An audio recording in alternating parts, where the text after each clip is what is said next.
नमस्कार, मैं दिव्येश द्विवेदी। स्वागत है आपका। आप देख रहे हैं यूशियन न्यूज़।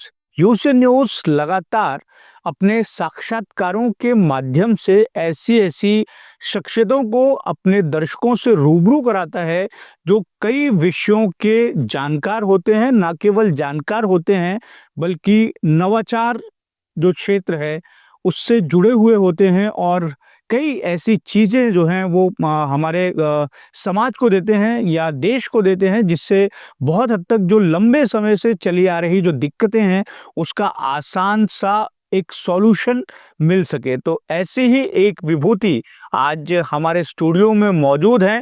ख़ास ये है कि ये मराठी मानुस हैं, लेकिन इनका वास्तव्य अब इन दिनों ऑस्ट्रेलिया में है और दुनिया भर ये भ्रमण करते हैं और नई-नई तकनीकों को सीखते हैं और नई-नई तकनीकों को पहुँचाते हैं। उनका ख़ास ध्यान अपने खुद के देश भारत में होता है। भारत में इंफ्रास्ट्रक्चर से मद्देनज़र जो कई तरह की दिक्कतें हैं, उन्हें किस तरीके से सॉल्व किया जाए, कौन-सी तकनीकों का इस्तेमाल किया जाए, विश्व भर में समस्याओं के निराकरण के लिए कौन-सी तकनीकें सामने आ रही हैं, उसका अध्ययन किस तरीके से है, वो नवाचार किस तरीके से हैं और उनका इम्प्लीमेंटेशन अपने देश में किस तरीके से हो, इसको लेकर वो ख़ास मेहनत करते हैं और अपने भारत देश में उनका ख़ास तौर से ध्यान भी है। मैं बात कर रहा हूँ डॉक्टर विजय जोशी से।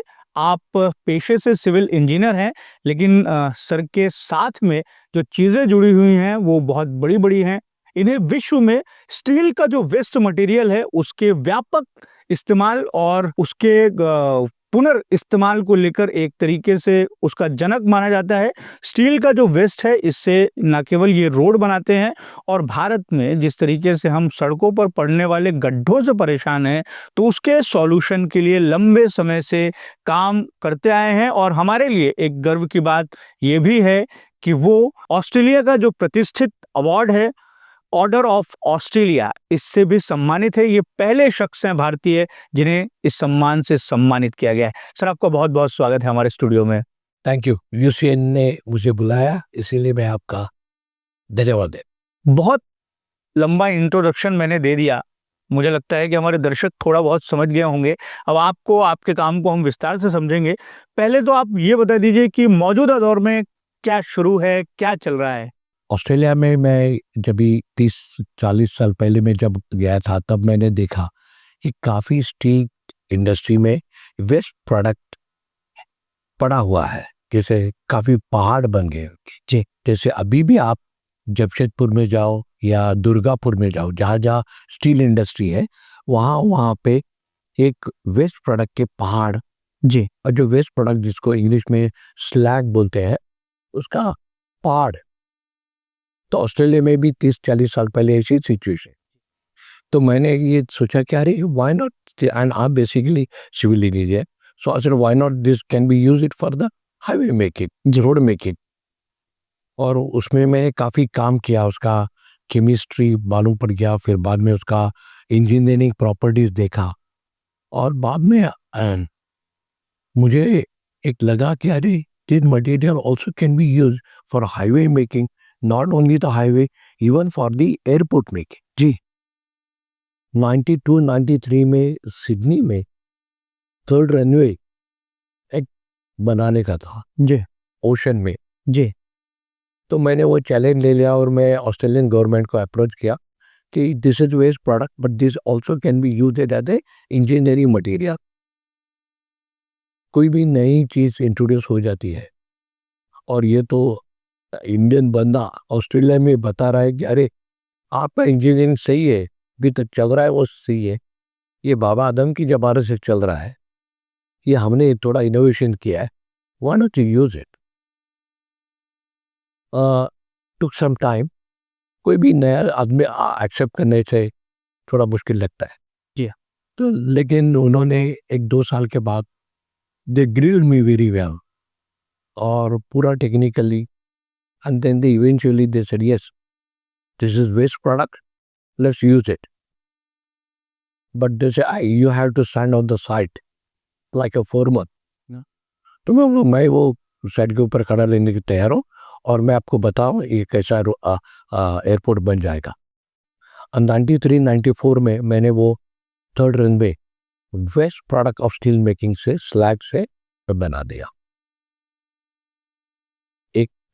इस बात पे डेफिनेटली शुरू करना चाहिए कि 2014 में जब अपने प्रधानमंत्री मोदी जी वहाँ पे आए थे 2014 में, first time when he came there as a prime minister, so I was introduced to Modi ji saying that, sir, the airport you just landed is built by our man. But मैंने वो बताया, so that is another one. And after that 94 में वो जो airport बन गया ना, तो उस टाइम तो गूगल नहीं था, सोशल मीडिया नहीं था, फिर भी जापानीज गवर्नमेंट को मालूम पड़ा कि एक बंदा कोई ऑस्ट्रेलियन बंदा वो स्लैग में मटेरियल में काम और उसका सक्सेस हुई है। तो जापानीज गवर्नमेंट ने मुझे एडवाइज़र बोल के वहाँ पे 2 साल गवर्नमेंट ऑफ जापान का adviser as a post doctorate fellow है सर, जो उन्होंने मुझे बुलाया और 2 साल मैं उधर जापान में था। तो जापान में भी मेरा यही काम था, आप सिर्फ वेस्ट बताओ, I will use that in the.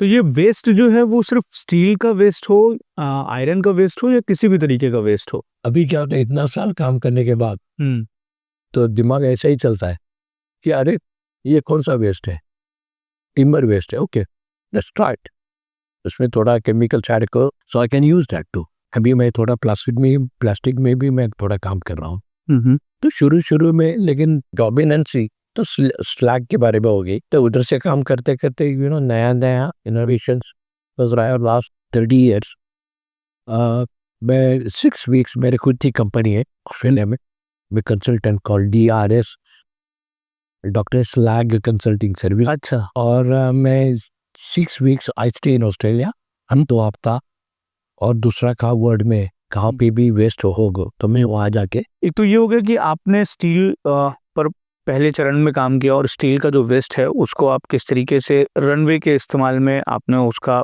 इस्तेमाल किया, उसका अध्ययन किया पूरा। आपकी जो पढ़ाई भी रही है वो PhD में आपने इंटरव्यू के पहले बताया कि मेट्रोलॉजी आपका सब्जेक्ट था, और उसमें स्टील के का जो वेस्ट मटेरियल है उसको आप किस तरीके से इस्तेमाल कर सकते हैं, इसको लेकर जो आपकी पढ़ाई थी और अध्ययन था। भारत में हम देख रहे हैं, भारत में भी जो सालों से अलग अलग तरह का जो वेस्ट डम पड़ा हुआ है उसको रीयूज को लेकर, या उसको उसका निस्सारण हम किस तरीके से कर सकते हैं, इसको लेकर जो है बहुत प्रयास चल रहा है। नागपुर की अगर हम बात करें तो नागपुर में जो हमारे यहाँ सालों से पड़ा हुआ कचरा था, उसको उस कचरे को बायो माइनिंग के जरिए न केवल नष्ट किया जा रहा है, वो पहले जहाँ पे कई एकड़ों में वो कचरे का पूरा पहाड़ था, उसको भी हम देखते हैं कि वहाँ से कचरा सारा चला गया। गडकरी साहब हमारे जो हाईवे मिनिस्टर हैं, उन्होंने उसका इस्तेमाल किया रोड में, उसका कचरे को जो चूड़ा बन जाता है कचरे का, बायो माइनिंग प्रक्रिया के बाद में उसका फिर वो लो लाइन एरियाज में इस्तेमाल कर रहे हैं, सड़कों के नीचे इस्तेमाल कर रहे हैं। तो भारत में ऐसी बहुत अपॉर्चुनिटीज हैं कि आप अलग अलग सेक्टर में काम कर सकते हैं। आप इसको किस तरीके से देखते हैं? पॉलिटिकल विल है यहाँ पे, सो ऑब्वियसली कोई भी वेस्ट दिखा देता है तो हर एक एरिया का मेंबर ऑफ पार्लियामेंट या MLA, जो मैंने यहाँ पे मैं झारखंड गवर्नमेंट में काफ़ी काम किया है, महाराष्ट्र गवर्नमेंट में काम कर रहा हूँ, तो वहाँ पे भी हमेशा मुझे बोला अरे क्या हमारा वेस्ट है, दिन कैसा यूज कर सकते हैं क्या। तो 10-15 साल 20 साल पहले ये सिस्टम, ये एंगल नहीं था देखने के लिए, लेकिन अभी वो काफ़ी पड़ रहा है। और नॉट ओनली दैट, मैंने I am just see to and say proud कि यहाँ पे स्कूल में भी छोटे छोटे जो प्रोजेक्ट्स रहते हैं, जो बच्चे को ईयर 3 में, ईयर 4 में, ईयर 5 में कक्षा में जो देखते हैं, वो भी ऐसे यार ये इन्वायरमेंटल फ्री होना चाहिए, इन्वायरमेंटल सपोर्टिंग प्रोजेक्ट होना चाहिए, तो वो स्कूल में भी अच्छी तरह से पढ़ा रहे। तो द फ्यूचर इज देयर, क्योंकि अभी बचपन में ही ये इन बच्चों को सिखा गया है कि अरे वेस्ट मत करो, और समझो वेस्ट होगा तो भी how best they can use it back. तो मैं ये देख रहा हूँ कि yes there is a positive sign, और ये हो रहा है।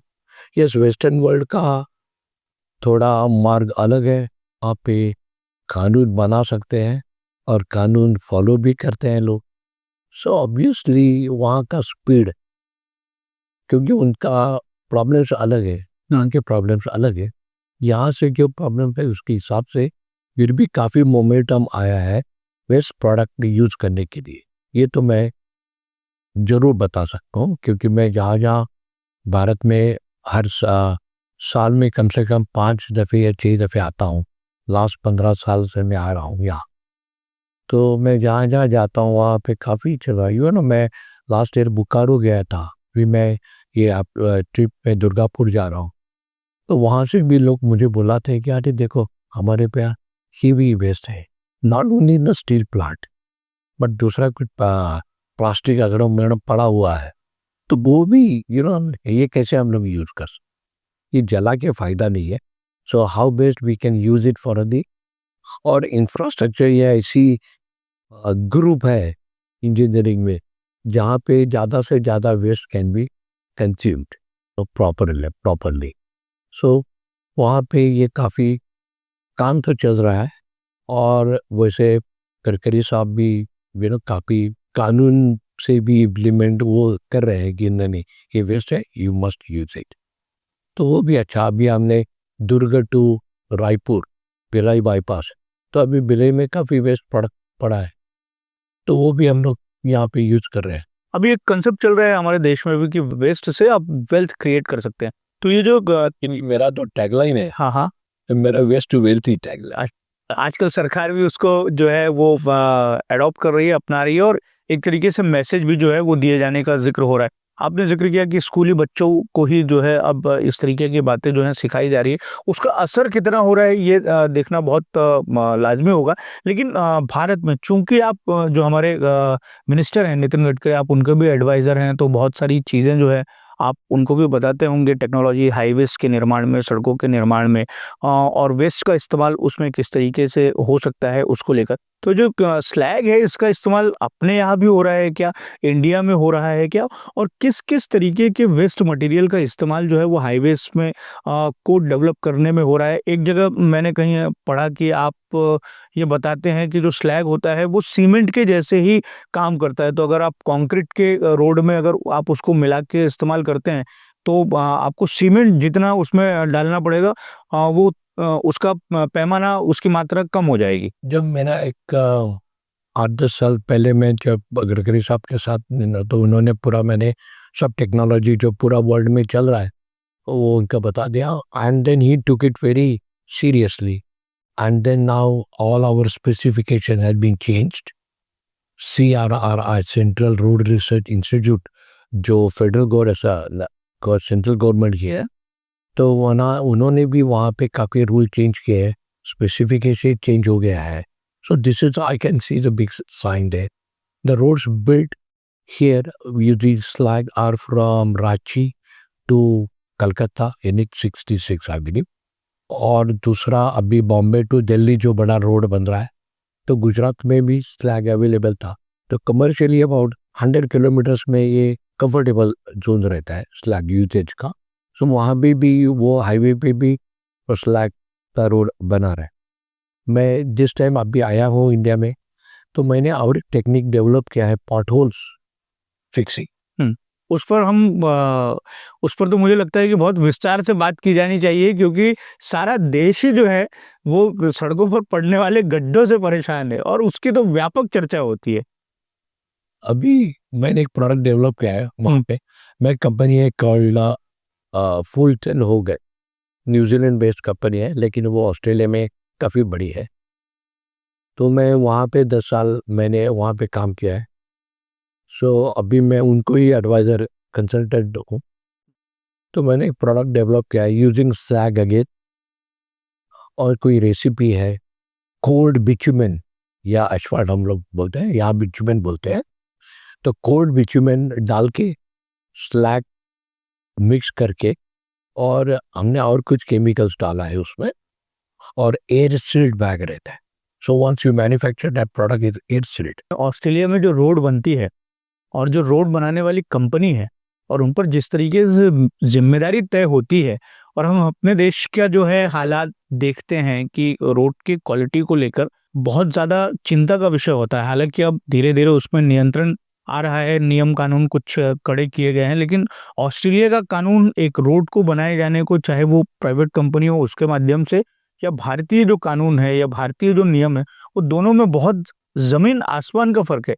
और इसकी वजह से हम क्वालिटी भी जो है उस पर भी कहीं न कहीं बात होती है, और फिर क्वालिटी में भी बड़ा अंतर निकल कर सामने यही आता है। शायद पॉलिटिकल होगा, लेकिन मैं एक टेक्निकल बात उसमें ज़रूर कह सकता हूँ। हमारे यहाँ लोएस्ट जो प्राइस रहता है, उस पे हम टेंडर करते हैं, उस पर टेंडर मिलेगा। ऐसा नहीं है, ऐसा नहीं है। समझो 100 करोड़ नहीं, पर जनरली हम यही देखते हैं कि जो लोएस्ट बिडर होता है उसी को टेंडर जाता है। नहीं, शायद यहाँ का वो रूल होगा, लेकिन हमारे पास ये रूल नहीं है। तो आप ज़िक्र कर रहे हैं कि ऑस्ट्रेलिया का। ऑस्ट्रेलिया, हाँ, Australia. So obviously, and I work at in Fulton Hogan, one of the largest infrastructure company. So we do not bother about कि हम लोग कैसे काम करने वाले हैं और कितने साल की गारंटी देते हैं। हम कम से कम 20 साल की गारंटी देते हैं करोड़ और 20 साल का डिपॉजिट भी रखना पड़ता है सरकार के पास, गारंटी। बैंक गारंटी रखना पड़ता तो ऑब्वियसली आई मीन मैं जब भी मैं टेंडर का मैनेजर हूँ, ऑब्वियसली मैं जब टेंडर बताता हूँ, मैं मेरे बॉस से कम ज़्यादा बात करता हूँ। मैं पहले लॉयर के साथ बात करता हूँ। जो कंपनी का लॉयर है वो हमेशा मेरे हारे विजय, ये तू बता रहे सच है ना, 20 साल की गारंटी दे रहे हैं। बोला हाँ पक्का, हम कम। तो coming back to this, lowest को टेंडर मिलेगा ऐसा नहीं है ना। तो फिर भी so obviously we do not have the liberty of doing any shortcuts. No shortcuts. Let's do the quality work. Let's produce it 20 years. Because the work will come to us if we are producing the quality work. That is how we believe, The work will come to us because we produce a quality work. हमारे यहाँ sir 2-3 चीज़ों का बहुत ज़्यादा ज़िक्र होता है, और एक ज़िक्र होता है ख़ास तौर से रोड इंजीनियरिंग को लेके। जो दुर्घटनाएँ हमारे देश में होती हैं, एक तो सड़कों की क्वालिटी की बात हो गई, रोड इंजीनियरिंग पर और ख़ास ध्यान भी जो गडकरी साहब का भी है। अभी तो उनका संसद में दिया गया बयान जो है वो बहुत महत्वपूर्ण है कि किस तरीके से जो देश में दुर्घटनाएँ हो रही हैं और इसमें जो लोगों की जान जा रही है, उससे उन्होंने तो सीधे तौर पे ये कहा कि मैं वैश्विक मंच पे मेरा सर जो है वो शर्म से झुक जाता है, किस तरीके से दुर्घटनाएँ हो रही हैं। तो भारत में जो दुर्घटनाएँ होती हैं और इतने बड़े पैमाने पर होती है, उसमें मृत्यु होती है, इसके पीछे के मूल कारण आपको क्या लगता है? रोड इंजीनियरिंग इसके लिए कितनी ज़िम्मेदार आपको लगती है? Actually, now, it's not only the road engineering. There are a number of other parameters also get involved. Abhi, if when you're driving on the one side of the road, if someone comes on the opposite side of it, what driver can do it? Then nothing he can do. जिस road से ये जाने वाले उस time से उल्टे आते हैं, तो ये तो बहुत ही मुश्किल हो जाता है वो उल्टा लाइक। दूसरा, अभी मैं जरूर कह सकता हूँ कि मैं बॉम्बे में था और मैं पुणे जाने के लिए ओला उबर बुक किया, और मैं गाड़ी में पीछे बैठ गया। फिर ड्राइवर के साथ बात किया, और कहाँ से हो भैया? तो उससे बोला इलाहाबाद के हूँ मैं, यहाँ पे मुंबई में 20 साल का गाड़ी चला रहा हूँ। 10 मिनट में मैं उसको पूछ रहा था। फिर उसने मेरे को पूछा, साहब आप कौन से विदेश में रहते? मैं बोला अरे मैं तो कुछ इंग्लिश बात नहीं किया, कुछ नहीं है, मैं तो विदेशी दिखता भी नहीं, तो आपको कैसा लगा कि मैं विदेश में? तो उसने यही बात नहीं कहा, साहब आप पीछे बैठने के बाद आपने सीट बेल्ट लगाया। Look at this how observant he was. एक और दूसरा, जो यहाँ पे कानून है, तो हम लोग कानून why not, I can see here. और दुख होता है कि 2 व्हीलर पे 3 आदमी बैठते हैं और किसी के भी पास हेलमेट नहीं रहता है। लोग very commonly are using mobile phone when they are driving on the 2 wheeler, even in the car they just pick up the phone and drive with the one steering, Obviously, if you do not follow the rules, you will end up in accidents, and those accidents are serious. आप देखो काफी young लड़के, 20 से 30 साल के लड़के को ना उसका हाथ टूट जाता है, पाँव टूट जाता है, दुख होता है। क्योंकि क्या रीजन क्या था? अरे 2 मिनट में हम जा रहे थे, हम हेलमेट डाला, क्या जरूरत पड़ता है? लेकिन वो 2 minute will kill you, you know. So follow the rules are made for that. और पूरा वर्ल्ड में वो रूल्स है और लोग वहां पे use, you know, they are following that rules. Why we can not? They are for your own safety, so let's use that.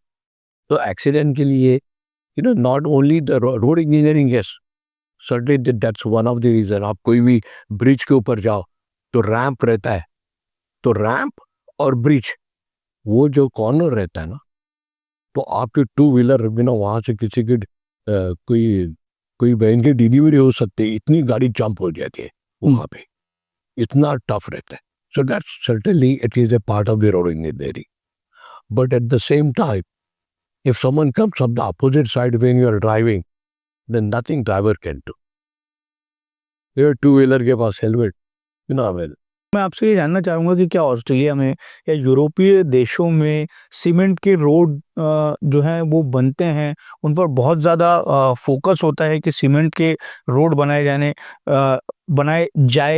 चाहिए। हमारे देश में हम देख रहे हैं कि लंबे समय तक बिटुमिन के रोड में जिस तरीके से गड्ढे और उसकी क्वालिटी और लंबे समय तक उसको चलने को लेकर जो है वो बातें होती हैं।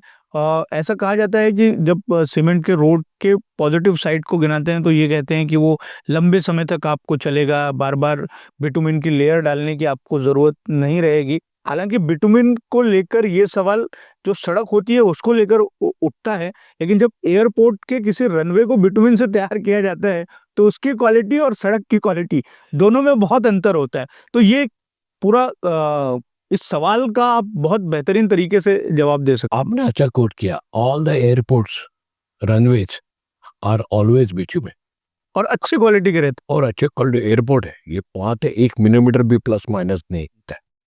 सो obviously with bitumen you can make a quality road. एक ऑस्ट्रेलिया, न्यूजीलैंड, Zealand, major of the roads are bituminous road. Hmm. Because we can pin. So obviously, if the other countries can produce bitumen roads quality, Hmm. in India, to, you know, which is full of talented people, so we can certainly make it bitumen road very nicely. Hmm. तीसरा advantage bituminous में ये रहता है कि उसका cost कम रहता है compare to concrete road. Fourth advantage bitumen road का ये रहता है कि समझो थोड़ा भी गड्ढा हो जाएगा, you can easily fix it without affecting much traffic. When bitumen, you can allow the traffic immediately after a few hours, and that's it. Concrete road में the problem is hard cost initially. Secondly, अपने यहाँ पे एक चक्कर वो है कि road होने के बाद दूसरे दिन या उसी नाइट रोड खोदना चालू करते हैं, तो वो तो कैंसर बन गया। अभी कैंसर को मेडिसिन हम लोग ढूंढ रहे हैं। Then initially, why did you go to the health cautious, go to the jeep rather learn to, you know. तीसरा कंक्रीट रोड से आवाज काफी आता है, तो हमने वो ऑस्ट्रेलिया में हम लोग कॉम्बो करते हैं। हम नीचे वाला जो लेयर रहते हैं, 2 लेयर जो रहते हैं, तो नीचे का लेयर रहता है वो कंक्रीट का रहता है और उसका थिकनेस कम रहता है। यहाँ पे वो 300 मिलीमीटर का लेता है, तो यहाँ पे हम लोग 200 मिलीमीटर वाला कंक्रीट डालते हैं और 100 मिलीमीटर ऊपर एस्फाल्ट डाल देते हैं, तो आपको स्मूथ राइड भी मिल गया, एडवांटेज भी मिल गया। तो एस्फाल्ट और कंक्रीट का दोनों का combination of advantages we can produce it and giving back to the customer which is my customer, my voters basically. तो मैं उनको वो भी, और हम लोग ऑस्ट्रेलिया में तो वही चल रहा है कई सालों से, नो प्रॉब्लम। और भारत में ये जो ट्रेंड है इसको आप किस तरीके से देखते हैं सीमेंट रोड का? हम देख रहे हैं कि बड़े-बड़े हाईवेज जो हैं वो सीमेंट के भी बनाए। समृद्धि मार्ग पूरा कंक्रीट है, तो मैं अभी तो 3 फरवरी को I am going to drive myself there to see what are the, you know, problems there. I don't know. The concept here is, concrete roads. Hmm. We use concrete और बिचुमे road में जो दोनों advantage है, तो दोनों advantage मिल के ले लो. That is what we are doing it. In Australia doing it. New Zealand we are doing it. In US we are doing it. Why don't you do it? अभी heating के बारे में, बारिश का एक दूसरा प्रॉब्लम. बॉम्बे में काफ़ी बारिश हो जाता है, तो लोग बोलते हैं अरे बारिश है. अरे कनाडा टोरंटो में 9 महीने तो बर्फ पड़ता है, फिर भी वहाँ पे रोड अच्छे हैं. Not something that there is nowadays the technology is available and certainly we can use it. तो क्वालिटी पे बहुत ज़्यादा फोकस करना पड़ेगा. चलते-चलते सर आखिरी सवाल आपसे ये है कि आप मूलतः ठाणे के हैं, महाराष्ट्रियन हैं, मराठी माणूस हैं, सिडनी में आप रह रहे हैं, प्रदेश में आप रह रहे हैं, लेकिन मराठी का जो कल्चर है, उसको आप लोगों ने, आपने विदेशों में भी जो है वो ज़िंदा रखा हुआ है, उसको जी रहे हैं आप लोग. इसके बारे में थोड़ा-सा बताइए कि सिडनी में महाराष्ट्रियन किस तरीके से रहते हैं? आप लोगों का ग्रुप किस तरीके से एसोसिएट है? और ख़ास तौर से मराठी आकाशवाणी आप लोग चला रहे हैं सिडनी जैसे शहर में. ये तो काफ़ी it is a proud moment हमारे पास. देखो एक डॉक्टर सावरीकर है जो वहाँ पे 50 साल वो सिर्फ प्रैक्टिस ही करे, तो 70 साल हो गए उनको, और उनके मन में आया कि चलो मराठी आकाशवाणी चालू करें. तो I was one of the Sharad Kanitkar बोलते हैं, शरद हेमचंद्र सूर्यवंशी, दीपक बापट और डॉक्टर सावरीकर, तीनों पाँचों जन मिल के चलो आकाशवाणी सिडनी चालू करें. तो last 30 years we are running this show. We are inviting experts from all over the world to in Marathi. We took their interview. और बेसिकली ये कम्युनिटी सेवा है. तो समझो मेरे पिताजी बॉम्बे से आते होंगे, तो मैं रेडियो पे अनाउंस करता हूँ, अरे मेरे ओल्ड पिताजी आ रहे हैं, कोई अपने वहाँ कोई बंदा आ रहा है क्या वो फ्लाइट से. तो लोकल बंदा जो रहता है ना, वो बता सकता है अरे विजय तुम फिक्र मत करो, मैं वही फ्लाइट से आ रहा हूँ, तो आपका पिताजी का. तो उनका जो फॉर्म बनने का रहता है, कस्टम्स रहता है, इमिग्रेशन है. और मेरी पिताजी और मेरी माँ को भी अच्छा लगता है कोई मराठी आदमी है अब मेरे साथ फ्रेंड में. सो दिस इज ऑल कम्युनिटी सेवा, इज नॉट समथिंग. और मराठी मंडल है, मेरी बीवी मानसी जोशी वो उसके प्रेसिडेंट थी. हमने अवधूत गुप्ते जो बड़े बड़े कलाकार है, अभी महाराष्ट्र की हास्य जत्रा बोल के एक फेमस प्रोग्राम चलता है, वो आर्टिस्ट को हमने वहाँ पे बुलाया है. बड़े नाटक सिनेमा तो मराठी सबको बुलाते हैं. We show them around opera house, Sydney opera house, harbour bridge, Bondi beach, and then we enjoy that moment, and so even though we live in Sydney, we don't miss it. Maharashtra, there are so many other like Gujarati, Tamil, सब लोग हैं. अब साथ में मिलते हैं हमारे. Not only the Marathi mandal, there are so many other mandals are there, but उनका united एक ग्रुप है. सो हमारा समझो हमका वीसा आने के लिए देर लगता है. So that association meet the Australian minister, सारे इंडियन का वीसा आने के लिए लेट लगता है. How best we can do it. Diwali के टाइम हम लोग मेरे भाई बहन आ ही चाहिए, तो उसके लिए थोड़ा एक्सप्लोर करो.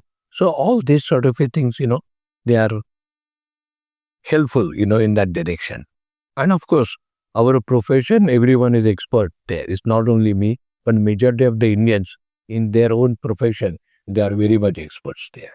चलिए डॉक्टर विजय जोशी सर, आप हमारे स्टूडियो में आए, इतनी अच्छी बातें हुई, आपसे जो बातचीत चल रही थी ऐसा लग रहा था कि हम लंबे समय तक और बातचीत करते रहें, लेकिन इस अंक में इतना ही. हम ज़रूर कोशिश करेंगे कि आप जब फिर आएँ नागपुर, तो हम फिर बातचीत करें आपसे, और जो नई चीज़ें देश दुनिया में हो रही हैं उस पर बातचीत करें, और उसका इस्तेमाल किस तरीके से हम हमारे देश में कर सकते हैं, हमारे देश की समस्याओं को सुलझाने के लिए कर सकते हैं, उस पर हम बातचीत करेंगे. और आप हमारे स्टूडियो में आए, आपसे बातचीत करके बड़ा मज़ा आया. मुझे उम्मीद है कि हमारे जो दर्शक हैं उनको भी बड़ा मज़ा आया होगा, और आप ना केवल विदेश में रहकर देश की समस्याओं के लिए सॉल्यूशन खोज रहे हैं, बल्कि ऑस्ट्रेलिया जैसे देश में मराठी का झंडा भी बुलंद कर रहे हैं। हमारे जो सांस्कृतिक बातें हैं, सांस्कृतिक चीज़ें हैं, उसको भी एक तरीके से वैश्विक मंच पर ले जाने का आप लोगों के माध्यम से काम हो रहा है, आपके माध्यम से काम हो रहा है। आपका बहुत-बहुत धन्यवाद। धन्यवाद। बहुत-बहुत शुक्रिया हमारे दर्शकों का भी। नमस्कार।